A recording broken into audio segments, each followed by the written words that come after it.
नमस्कार मित्रांनो, तुमचं स्वागत आहे आपल्या YouTube चॅनलवरती।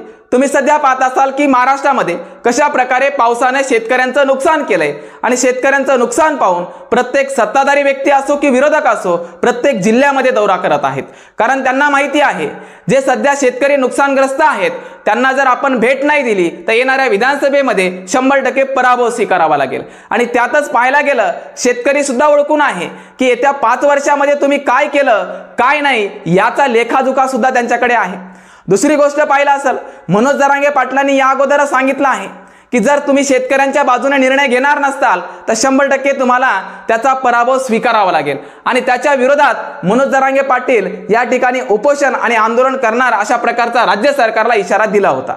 आणि त्यातच पाहिलं असेल की मनोज जरांगे पाटलांची मन मिळवणी करण्यासाठी राज्य सरकार सध्या मध्यस्थी करायला तयार आहे। तो कशा प्रकारे? त्यांना माहिती आहे मनोज जरांगे पाटलांच्या या मराठा फॅक्टरमुळे लोकसभेच्या निवडणुकीमध्ये फटका बसला, तशाच प्रकारे विधानसभेच्या निवडणुकीत फटका बसू नये म्हणून मनोज जरांगे पाटलांचा लढा हा शांत करण्याचा प्रयत्न करतील। मग शांत करण्याचा प्रयत्न करण्यासाठी मनोज जरांगे पाटलापाशी आपले जे काही महत्त्वाचे प्रतिनिधी आहेत ते पाठवून मनोज जरांगे पाटलांचा लढा शांत करण्याचा प्रयत्न चालू आहे का? पण मनोज जरांगे पाटलांनी सक्त नकार दिला। जोपर्यंत समाजातील महत्त्वाच्या व्यक्तींच्या मागण्या पूर्ण होत नाहीत तोपर्यंत माझा लढा चालूच राहणार आहे। कारण त्यांचा विश्वास कशा प्रकारे आहे की मनोज जरांगे पाटलांना लहानातील लहान मुलगा सुद्धा आणि मोठ्यातील मोठा व्यक्ती सुद्धा एवढंच ओळखतो की मनोज जरांगे पाटील महत्त्वाची मागणी लावून धरतायत आणि कुठल्याही प्रकारच्या शासनाला बळी पडत नाहीयेत किंवा कुठल्याही प्रकारच्या आमिषाला बळी पडत नाहीयेत। मेन महत्त्वाची गोष्ट न फुटणारा न तुटणारा असा व्यक्ती आहे तो प्रत्येक व्यक्तीला माहिती आहे, तो म्हणजे मनोज जरांगे पाटील। यामुळेच त्यांनी कुठल्याही प्रकारचा लढा पाठीमागे घेतला नाहीये। आणि त्यातच पाहिलं असेल मनोज जरांगे पाटलांना सध्या फोन चालू आहेत। मनोज जरांगे पाटलांसोबत देवेंद्र फडणवीस साहेबांची चर्चा कोणती झाली ते मेन महत्त्वाचं आहे। तुम्ही पाहिलं असेल मनोज जरांगे पाटलांनी देवेंद्र फडणवीस साहेबांना सरळ सांगितलं जे सध्या शेतकऱ्यांची नुकसान झालेले आहेत त्या शेतकऱ्यांना तुम्ही तात्काळ मदत दिलीच पाहिजे, तात्काळ मदत दिलीच पाहिजे। याचा अर्थ काय? जर तुम्ही पाहिलं असेल या अगोदर अनेक प्रकारच्या घोषणा झाल्या पण त्या शेतकऱ्यांपर्यंत कुठल्याही प्रकारचा मदतीचा हात मिळाला नाहीये। फक्त घोषणा होतात आणि शेतकऱ्यांना जी मदत मिळते ती टाइमला मिळत नाही, ती व्यवस्थित तात्काळरित्या टाइमला मिळाली पाहिजे म्हणून मनोज जरांगे पाटलांनी देवेंद्र फडणवीस साहेबांना सांगितलं। मग देवेंद्र फडणवीस साहेबांनी सांगितलं की या ठिकाणी मंत्रिमंडळात आम्ही निर्णय घेऊ। मग निर्णय कधी होईल याची शाश्वती नाही, पण घेतील का नाही याची शाश्वती नाही। घेतली तर चांगली गोष्ट आहे। दुसरी गोष्ट बघितलं असेल मनोज जरांगे पाटलांनी सक्तरित्या प्रत्येक राजकारणी व्यक्तीला सांगितलंय की जोपर्यंत मराठा आरक्षणाबद्दल तुम्ही कुठलाही ठोस निर्णय घेणार नाही तोपर्यंत माझा लढा चालूच राहणार आहे। आणि त्याच्याही पलीकडे पाहिलं असेल मराठा समाजातील व्यक्तींच्या मुलांचं एवढं नुकसान करण्याचं काम तुमचं आहे का हो? तुम्ही पाहिलं असेल पोलीस भरतीमध्ये काही विद्यार्थ्यांनी AWS मधून फॉर्म भरला, त्या मुलांना सुद्धा तुम्ही अडचणीत पाडण्याचा प्रयत्न करतायत। मराठा समाजातील व्यक्तींना कुणबी दाखले तर मिळालेच नाही आणि त्यांना ओबीसी प्रवर्गात सामील करून घेतलंच नाही, पण त्यांचं AWS आरक्षण 100% तुम्ही काढून घेतलं। म्हणजे या ठिकाणी ज्या गोष्टीची मागणी होती ते तर दिलंच नाही, पण त्या मराठा समाजातील गोरगरीब लेकरांचं AWS आरक्षणाचा महत्त्वाचा तुम्ही जो मार्ग आहे तो बंद केला। या मेन महत्त्वाच्या गोष्टी आहेत, त्याच्याकडे तुमचं लक्ष नाहीये। पण मनोज जरांगे पाटलांनी राज्य सरकारला एक इशारा दिलाय, तो कशा प्रकारे? पण या ठिकाणी प्रत्येक व्यक्तीला भीती निर्माण झाली आहे, मग त्या महाविकास आघाडीला असो की महायुतीला असो। कारण मनोज जरांगे पाटलांचा जो महत्त्वाचा निर्णय आहे त्याच्याकडे सर्वांचेच लक्ष लागले। जर मनोज जरांगे पाटलांनी उमेदवार दिले तर 100% महायुतीला वाटते की आम्हाला त्याचा फायदा होईल। मनोज जरांगे पाटलांनी उमेदवार नाही दिले तर महाविकास आघाडीला वाटते त्याचा आम्हाला फायदा होईल। म्हणजे या ठिकाणी मनोज जरांगे पाटलांच्या निर्णयाकडे लक्ष लागले फक्त स्वतःच्या राजकीय स्वार्थापोटी का? म्हणजे मराठा समाजातील व्यक्तींचा तुम्ही विचार करणार नाहीत का? मनोज जरांगे पाटलांचा निर्णय येईपर्यंत तुमचा कुठल्याही प्रकारचा पाऊल पुढे जात नाहीये। याचा अर्थ काय? मराठा समाजातील व्यक्तींचा फक्त राजकारणासाठी उपयोग करणार का?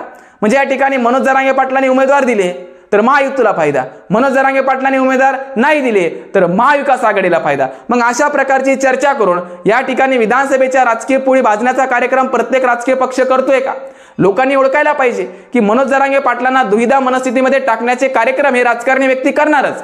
पण मनोज जरांगे पाटलांनी ठामरित्या सांगितलंय जोपर्यंत माझ्या पाठीमागे हा समाज आहे तोपर्यंत कुठलाही राजकीय पक्षातील व्यक्ती माझा काहीच करू शकत नाही। कारण मनोज जरांगे पाटलांच्या पाठीमागे बहुसंख्य लोकांचा पाठिंबा आहे। ते पाहूनच प्रत्येक राजकीय पक्षातील व्यक्तींची धास्ती वाढली आहे।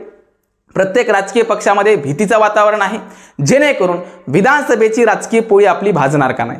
आणि याच्यावरूनच मनोज जरांगे पाटलांनी सक्त इशारा सुद्धा दिलाय की तुम्ही मराठा आरक्षणाबद्दल जोपर्यंत ठोस निर्णय घेणार नाहीत तोपर्यंत माझी भूमिका बदलणार नाही. दुसरी गोष्ट, शेतकऱ्यांच्या बाबतीत तुम्ही जर ठोस निर्णय नाही घेतले त्याच्या विरोधात सुद्धा मैदानात उतरून उपोषण आणि आंदोलन करावं लागतील, तेव्हाच राज्य सरकारला जाग येणार का, हा एक महत्त्वाचा प्रश्न आहे. यावरूनच राज्य सरकारनं ओळखावं की मनोज जरांगे पाटलांची मागणी कशा प्रकारे आहे, त्या मागणीला तुम्ही कुठपर्यंत दाद देताय. कारण पाहिलं असेल मनोज जरांगे पाटलासोबतच तुम्ही पाहिलं असेल या अगोदर सुद्धा विश्वासघात कशा प्रकारे केला. ज्यावेळेस तुम्ही आश्वासन देऊन अधिसूचना काढली सगळे सोयऱ्यांची आणि सगळे सोयऱ्याच्या अधिसूचनेची अंमलबजावणीची वेळ आली तेव्हा तुमचा पाय माघार झाला. याचं नेमकं कारण काय आहे? म्हणजे या ठिकाणी मनोज जरांगे पाटलांसाठी तुम्ही वेळ काढूपणा करतायत का, जेणेकरून या विधानसभेची निवडणूक पार पडली तर मनोज जरांगे पाटलांचा लढा संपवण्याचा प्रयत्न आहे का? म्हणजे या ठिकाणी मनोज जरांगे पाटलांना कितीही हिनवण्याचा प्रयत्न केला, मनोज जरांगे पाटलांना कितीही वेळ काढूपणा करण्याचा प्रयत्न केला तरी सुद्धा मनोज जरांगे पाटील डगमगले नाहीयेत. मनोज जरांगे पाटलांनी आपली मागणी बंद केली नाहीये, मनोज जरांगे पाटलांनी आपला लढा सोडला नाहीये. पण त्यातच मनोज जरांगे पाटलांना जी साथ मिळाली आहे ती कधी साथ लोकांनी सोडली नाहीये. पण त्या साथामध्ये मेन महत्वाची गोष्ट प्रत्येक राजकीय पक्षाला वाटते की त्यांच्या जवळचे माणसं कशा प्रकारे फोडायचे, त्यांचा महत्वाचा लढा कशा प्रकारे फोडायचा, हाच प्रयत्न आतापर्यंत चालू आहे आणि इथून पुढे तर 100% जास्त प्रमाणात चालू राहणार आहे. एवढंच लक्षात ठेवा, मनोज जरांगे पाटलांची जी मागणी आहे ती पूर्ण होईपर्यंत मराठा समाजातील व्यक्तींच्या मुलांचं भविष्य उज्ज्वल होईल का, हा मेन महत्वाचा प्रश्न आहे. कारण आपल्या हातातून AWS सुद्धा काढून घेतलंय आणि या ठिकाणी मनोज जरांगे पाटलांची मागणी त्यांनी पूर्ण सुद्धा केली नाहीये. म्हणजे या ठिकाणी त्यांचं किती प्रमाणात नुकसान करतायत हे ओळखायला पाहिजे आणि हे ओळखूनच येणाऱ्या विधानसभेच्या निवडणुकीमध्ये तुम्हीच ठरवा की नेमका प्रामाणिक व्यक्ती कोण आहे, कोणता राजकीय पक्ष आपल्या बाजूने लढतोय, कोणता राजकीय पक्ष आपल्या विरोधात लढतोय, कोणता महत्वाचा राजकीय पक्ष लोकांचा विचार करतोय आणि त्या लोकांच्या मागण्या पूर्ण करतोय. मेन महत्वाच्या गोष्टीकडे लक्ष द्या, भापट पसाऱ्याकडे नकोय. कारण अनेक राजकीय पक्षांचे व्यक्ती तुमच्या जवळ येतील आणि आपल्या निवडणुकीमध्ये फायदा करून घेण्यासाठी तुमच्याकडून म्हणेल तेवढ्या प्रमाणात आमिषाला बळी पडलात तर 100% चुकून मनोज जरांगे पाटलांचे साथ सोडल्यासारखं होईल.